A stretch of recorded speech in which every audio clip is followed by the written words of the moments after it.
Yeah.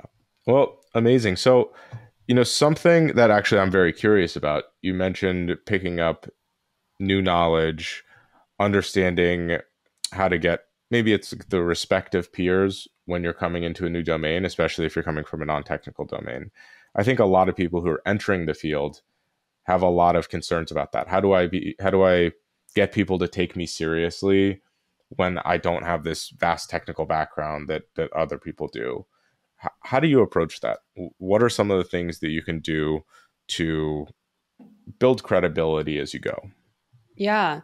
So this is something that I learned through experience. And my manager, I've been lucky enough, has been absolutely fantastic in not only just guiding me, but also instilling the right principles into how I approach productivity and work. First of all, our team was very different than the traditional DevRel team because we weren't going out and just doing talks around the world and interacting with community on a one-on-one basis. It was more like scalable work online. We wanted to create technical videos, podcasts, blogs, and really build that up into what it is, the machine that our team is now, right?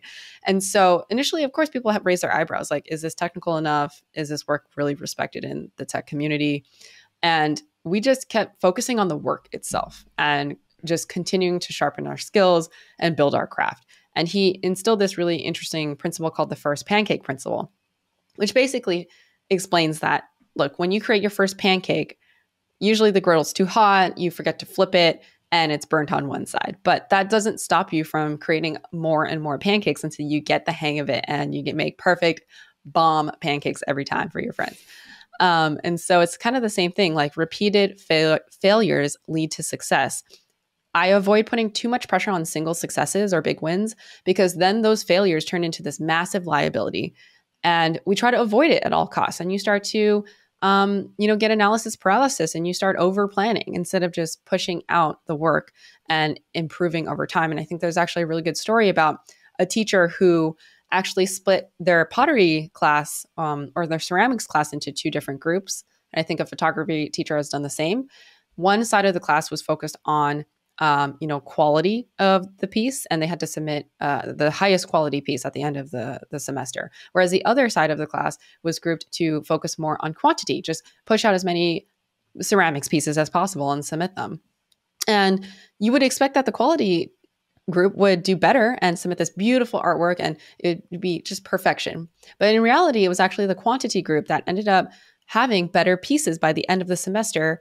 And the reason is because knowing that they had to make so many pieces kind of took off that executional pressure off of them. If one piece was bad, it wasn't a big deal. They just move forward and they create another one.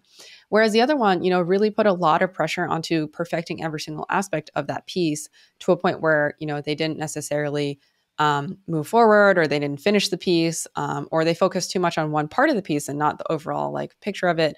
And the most important part is it just wasn't iterative. So it may not have been the best piece overall if they had just practiced more and more times.